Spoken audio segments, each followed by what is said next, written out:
But even if it's thin, it's still like 340 pages. This is like a dinner, this is like an appetizer. So because spring is technically almost over, we're just gonna call this a spring-summer TBR at this point. It's RF Kwong.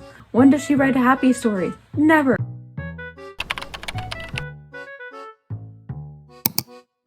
Hello everyone, welcome or welcome back. Today, like I mentioned, we're doing a summer slightly slash spring TBR because right now it's the beginning of May and technically summer, according to Google, counts as June, July, and August. So we're kind of mixing and matching here. A little mishmash, if you will. So I'm going to be kind of just mentioning all the books that I want to read for the rest of the summer. And honestly, this is basically a culmination of A, my physical TBR, and B, books I just want to read in general. Let's get to it. So I'm going to break this video down mainly into 4 sections. One will be new releases that I want to read.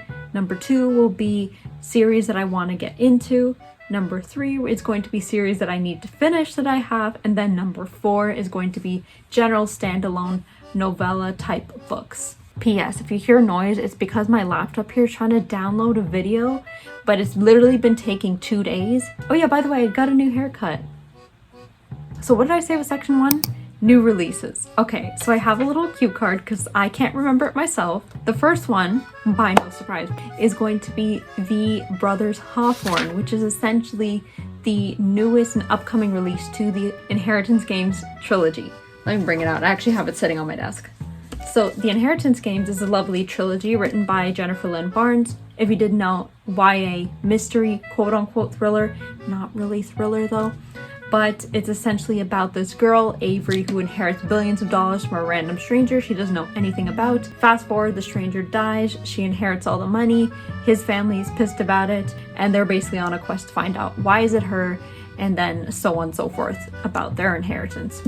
So, little sum up there. The 4th book, which is kind of like a sequel series to the original Inheritance Games trilogy, is actually a duology. So that book, The Brothers Hawthorne, featuring Grayson and Jameson's perspective, is set to release in August 2023. I am very, very excited because obviously, depending on which side of the love triangle you've been in on, it can very much influence how much you want to read this book. And for those who are shipping a certain someone, like me, I'm very excited for this book. Number 2 on this list is going to be a book I actually discovered, I think, last year, but it wasn't released at that point, and it released literally a few months ago, and it's called When You Wish Upon a Lantern.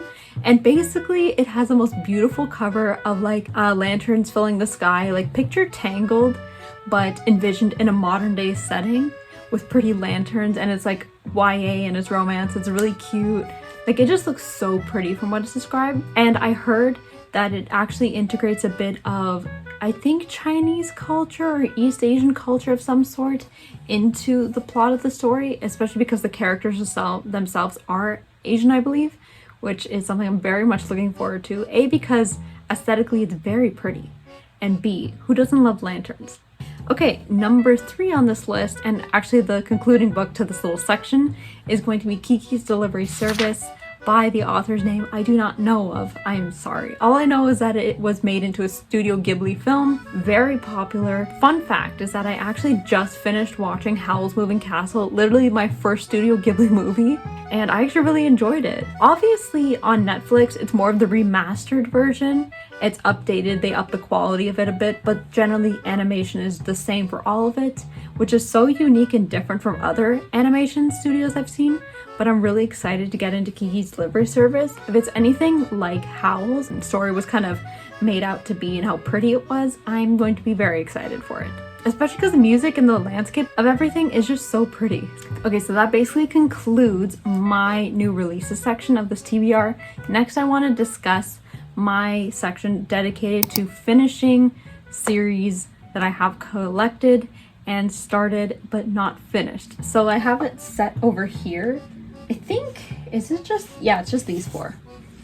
So I have the physical versions here. So the first one I really want to finish, I started last year, did not pick it up yet, and that is finishing the Poppy War trilogy with the last 2 books, The Dragon Republic and the Burning God. If anyone's read The Poppy War, it is a heavy hitter of a story, very intense, very emotional, and dark at times, but it's one of the most developed and culturally enriched, unique fantasy stories out there. I think it would be considered new adult to adult. I don't ever consider that book YA, and so I'm both eager to read this, but also not eager because I'm worried if something's gonna happen, because I've heard some more traumatic things happen. But then again, it's R.F. Kuang. When does she write a happy story? Never. Have you heard people's reaction on Babbel? Yes. And what is the simultaneous conclusion to everyone's reaction? Sadness. Tears. No one's okay. The next series I need to finish. Basically, I've been babbling about this all the time, and that's finishing Harry Potter. So I have read the first 2 books, The Philosopher's Stone, or depending where you are, The Sorcerer's Stone, and then book 2 recently, which was Chamber of Secrets. And so now I'm up to The Prisoner of Azkaban. Honestly, they're not very long. If I was really dedicated to it, I know I could finish it within a week like the rest of the series, but I'm just lazy and I'm not motivated enough to like just stick with the series because I get distracted so easily by fan art and other stories I have on my shelf. It's hard to stay put, you know what I mean? So that is one that's also on the TBR. And then finally, technically, I should probably lump this in standalones, if not completing new series, but I'm gonna say Dune. If you didn't know, I actually made a video on me DNFing Dune, I think 2 years ago or something on the channel, one of my earlier videos. And I made it to about, I think, page 226 of this book. Now, why did I originally pick this up? It was because Timothée Chalamet was in the movie, and yes, I watched the movie, it was interesting. And so I thought, you know, what if I read the book as the movie at the same time? It could be an amazing experience. And I didn't finish it in time. And there's still so much to read. Here's my thing about it. General opinions, first off, when I read it, is that it is very culturally different. It is just immaculately written in terms of its landscape, in terms of the creativity of the world, the magic system, everything. But for me, I think it because it was taking so long to get to like the main points of the story, I just wasn't engaged enough to continue or just eager enough to finish, so I kind of DNF'd it. But I don't know why. I think it's because the second part of the movie is coming out literally this year or next year. I've had this sudden new interest to pick it up again and restart it. I don't know if I'm gonna restart the entire book because this monster of a book is literally like almost 800 pages and I have a lot to catch up on. Okay, so the third section of this video is dedicated to books / series that I want to get into. So it's these 5 that I'm wanting to get into. So first things first, just because it's at the top of the shelf here, is Dance of Thieves by Mary E. Pearson. Very well beloved YA fantasy romance TikTok book these days. I have had this, I think, on my TBR the longest out of every book I have. And so I've had it, the physical copy, now for like about a year because I got it from a giveaway. But I think the newfound interest has peaked for this book because once again, I saw fan art. It was really cute, not gonna lie. That's usually my motivation for reading all my books these days, but I'll take it, whatever. If it's anything like An Ember in the Ashes, I will be just as happy. So that's one series I want to get into. It is a duology, which is nice, so I don't have to commit to something long term. Oh, my laptop's dying. 1 second. Next series that I want to get into, another heavy hitter, like Dune, it is The Name in the Wind by Patrick Rothfuss. This is a well-beloved fantasy series by a lot of people who are into the higher epic fantasy genre in general. This one is one of the greats. Why? I don't know, because I haven't read it yet. Another reason I'm scared to pick this up is because I picked up, of all pieces, the mass market paperback version. I don't understand my reasoning either. I just saw it in like an indie bookstore and I was like, wow, I thought you would never see you in a place like this. I just bought it. I have such bad reasonings for doing things, but here it is. I'm also like kind of scared. Like, does anyone just look at the mass market paperback and just say like, no, like I do not want to read you? Because I mean, like, who gets excited reading something? Like, you can't even open the book, let alone read it. Like, I'm so scared to open it fully because then you'll get the bends. Okay, so the next book in a series that I want to start is Spin the Dawn by Elizabeth Lim. I was actually literally going to read this next because A, it's short and I can finish it literally within a day, and it's only a duology, so again, not too much commitment there. which I like. It is a YA fantasy story kind of spun on the idea of, I believe, Mulan, but I think this character, I don't know her name in the book, is an aspiring seamstress or a tailor of some sort who enters a competition to become the emperor or the prince's tailor. I'm probably getting it all wrong, I'm sorry. So I'm excited to pick it up and see how it goes. The next book on this list is The Stolen Heir by Miss Holly Black. If you didn't know, this is essentially like the sister or second series to the Folk of Air trilogy, aka the Cruel Prince series. This basically features the perspective of Oak and another character, Surin, and that I think Juden Carden makes like 1 or 2 appearances here and there. I'm excited just because I've seen, again, lovely fan art of this book, so who doesn't love that? But my biggest worry about this is that I don't think I'm the biggest fan of Holly Black's writing sometimes. Like, I've always had hit or misses with her book, like Book of Night, complete write-off, did not like it, did not even come close to finishing it. I DNF that book. But the Folk of Air trilogy I really liked. She definitely draws her story out a little too much, and there's a lot she could cut out. But you know what? Overall story arc is usually pretty good. So I'm gonna give this a good chance and have relatively medium expectations, but nonetheless I'm excited to own it. Okay, I don't know why I put it in this section of the list, but I'm just gonna say it anyway. And that is the final book, The Atlas 6 by Olivia Blake. Technically, I did start reading it I think last year during October, you know, whole dark academia atmosphere, but I DNF'd it. I just wasn't into it at the time and I didn't want to give up on it entirely. So here I am, trying to reinvent myself in this book. That didn't make any sense, I know. I know a lot of people who have completely read this, love it, and also this is like a duology. No, this is a trilogy actually. So there's this book and then the sequel is actually out and the third book is releasing, I think, this year. So a lot of people are hyped for that. Also, the cover's really pretty. I was really intrigued to get this originally because, again, dark academia isn't something I usually read a lot, but it's nice to kind of venture in at times, especially during the whole October, September, fall spooky season, just because it fits the whole vibe. Another thing I'm looking forward to is just seeing, you know, the unique occult magic system that's kind of running in this. And I heard that the secret society kind of amps up the whole mysterious dark academia vibes, which is something I'm really looking forward to. And I really like so far the main 2 characters, Libby and I think Nico, the 2 physicists, I think that's what they were, and just seeing how their relationship kind of plays out because I heard they're very interesting of a duo, so I'm interested to see how this goes. Final section to this TBR video, and this is the biggest and heaviest one, and that is my standalone section that I really want to read this spring summer. So as you can see on the top, honestly, people are probably sick and tired of me mentioning this, and I'm destined, literally destined to read this book. I'm going to finish it. I have a goal set out and I plan to accomplish it. And that is finishing House in the Australiancy by TJ Klune. I did start it. I got, I believe, about 80 something pages into it. I took out my bookmark. I don't know anymore. Anyway, I DNF'd it because I just wasn't in the mood to read it ever.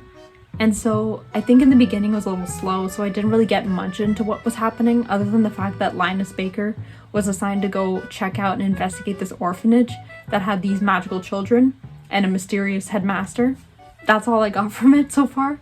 But I know a lot of people like unanimously love this book, love this author, and it's usually like one of their top reads overall. So as a standalone, what I like is that, you know, one book, one and done, don't have to worry about anything else, and that, you know, it's not super long. It's literally 300 and okay, maybe it's not too short, maybe it's a little long.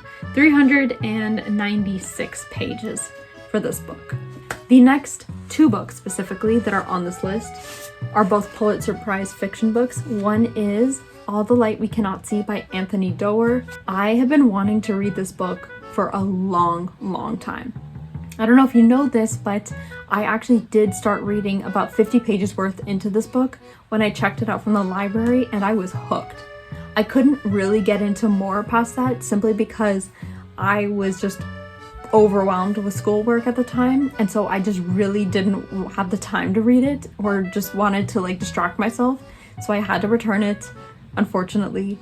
And so I'm planning to, I think, probably restart it from the very beginning because I love just the way it began. And you can tell instantly, I feel like when you know something is a 5-star usually, just by the author's writing, if it really clicks and resonates with you. And I feel like if they're really good at delivering a strong message. Like from what I got is that this author is very impactful in their writing. Everything connects. It just makes sense when they write, and it just feels so wow, like phenomenal. Another Pulitzer Prize fiction winner is Miss Donna Tartt with The Goldfinch. This one, I did not expect her to be a chunk, and I mean literally a chunk. This thing weighs, I swear, 5 pounds. I was honestly considering putting it in my suitcase, but then I lifted it up. I'm like, there's no way security's gonna let me go past it when I have 20 pounds of weight in my carry-on. So it's not gonna work. I can't. I'd have to leave you behind. I'm sorry, Donna Tartt. I've never read one of her books before, but I know this is like one of her most loved ones besides A Secret History.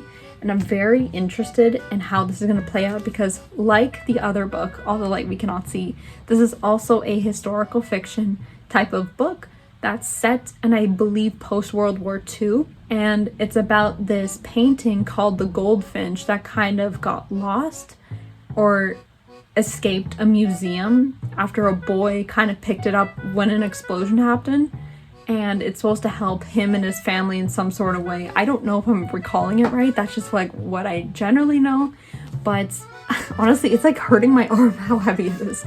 And I actually got some great advice on this. So one person in my comments said it would be more beneficial for me to read The Secret History first, just because I think I would get used to Donna Tartt's writing style a bit more, because she is a bit more of a slower writer in terms of, you know, getting to like the main points and just more intriguing parts. And the plot is a little drawn out some points, but they said it was just an equally amazing book as A Secret History, and that it should be an amazing read for me. So I'm very excited for this. Okay, the next 2 books I actually plan to take with me on vacation I'm going recently. And the first one is Pachinko by Min Jin Lee right here. She is a beauty. Another National Book Award winner. Not surprised. This one's a very well-beloved book. I think Reagan from Peruse Project was the first person I saw recommend this, at least what I watched, and so I was immediately hooked onto it. From what I recall is that it's about a young girl who's actually in a marriage and decides to flee with another man to kind of escape it in some sort of way. And so it's kind of a story of, what's it called, the coming of age type of story. I know it's a very impactful book, very emotionally driven, especially with the characterization about what's going on in her relationship. And I know it's set in a specific time period. I don't know if it's modern day. I think it's more historical fiction that way. But I just know it's a very loved book. But it is a standalone, so I don't have to worry about, you know, committing to a long term. Okay, number 2 that I'm bringing with me is Little Fires Everywhere by Celeste Ng. Again, another popular author I've been wanting to read into. She's actually a part of my most anticipated reads of 2023 bullet journal list I've kind of created, and so this is a part of it. I did not expect it, first of all, to be this tiny. Like, let me give you, this is Pachinko, right? That's like a baby. Like, this is like a dinner, this is like an appetizer kind of thing, you know what I mean? Like, look how thin this thing is. I'm actually glad though, but even if it's thin, it's still like 340 pages. It's okay, we'll get through it. But I feel like it's good to kind of bring these 2 with me just because, you know, 2 books, one heavier than the other, but nonetheless, hopefully I should be able to read it within a week. I'm excited to read both because it's also AAPI month, and I feel like it'd be good to kind of bring along books that represent the whole message of the month. Okay, the next book in a standalone, oh yeah, it is a novel. It says novel on the front, and that is The Adventures of Amina AlSarafi by Shannon Chakravarti. Now this book recently came out, I think about a month ago or something. A lot of people have been raving about it.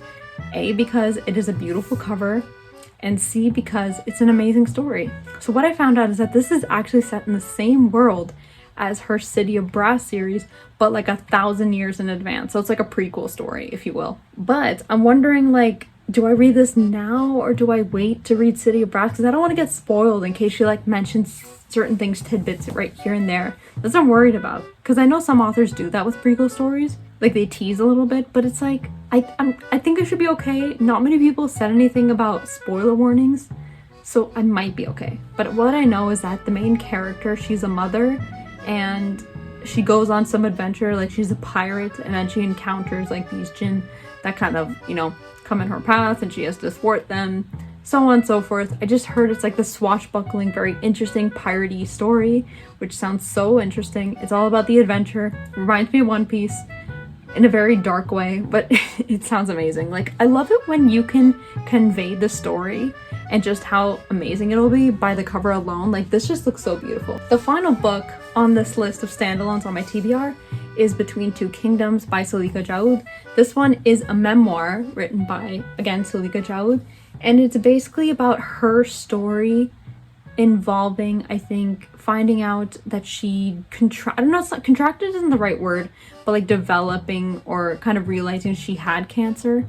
I don't know what kind of cancer, but it'll probably mention it in this, but it's just like how she kind of phases it in her life and how she kind of goes about it and what things come up along the way, and I guess how she copes with it.